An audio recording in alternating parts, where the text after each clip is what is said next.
The Honourable Member for Launceston. Thank you, Mr President. Mr President, on International Women's Day, I speak about a dear friend of mine and one of our female political pioneers in Tasmania, a woman who spent much of her life serving others and doing what's right, particularly for our veterans. I speak, of course, about Gill James AM, who was a Labor member for Bass from 1976 to 1989 in the House of Assembly. After a sabbatical from politics, Gill went on to be re-elected as a Labor member for Bass and served from 1992 to 2002, dedicating an impressive 23 years of her life to the people of Bass and their interests. This makes Gill the longest-serving woman member of the House of Assembly since women won the right to stand for Parliament in 1921. Gill remains a stalwart of our community and continues to work in our community, but I want to give a brief overview of her time before, during and after serving in Parliament. Gill was born in Launceston in 1934 and was educated at St Helens Primary School and then Launceston State High School. In 1961, she married and had one son named Ken.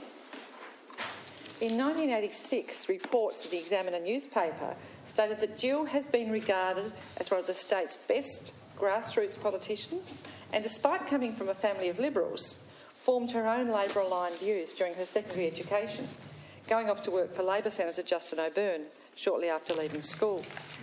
Not too long after having her son, Gill was asked to work for Deputy Prime Minister Lance Barnard for what was only meant to be a short time in 1962. What started out as a 3-week period turned into 13 years, and Gill was with the Deputy Prime Minister until his departure from politics in 1975.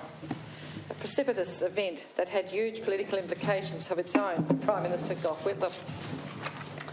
During Gill's time working for Lance, however, she became highly experienced in dealing with war veterans, war widows or widowers, and other returned servicemen to help them get war pensions. Having a husband and brother who'd done their national service and a stepfather who was an ex-army man, Gill had a good idea of the issues our servicemen faced. Lance remarried, and with his second wife, Gill Cant, the daughter of Senator Harry Cant of West Australia, adopted 2 Vietnamese orphans, Amanda, who died as an infant, and Jacqueline. Gill recalls that it was like working with one big family in the office, and so this became Gill's inroad into the world of our Vietnamese veterans. Gill's work in this area snowballed, and she's since handled thousands of those cases and continued to work with these communities long after her political career came to a close. A deeply committed grassroots advocate for local communities in the Bass electorate, Gill dedicated her time and effort to working with anyone and everyone.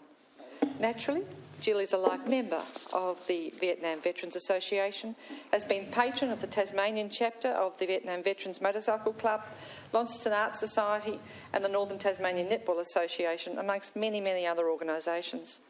Importantly, Gill also helped establish Launceston's first shelter for homeless men during the 1980s. Gill even spent time as patron of the Pigeon Fanciers group, but now sees more of the pigeons than the fanciers themselves, she says. Gill became known as Mrs. Fix-It and got referrals from veterans from lawyers and doctors around town to help with their welfare matters. This direct contact with people in the community helped inform Gill's views on what should be being done by those in power and in Parliament. Her hard work at the coalface, getting positive outcomes for the people that needed them, made her a force to be reckoned with. Quiet, unassuming, not necessarily high profile, but very well loved. Gill holds some records from her time in Parliament.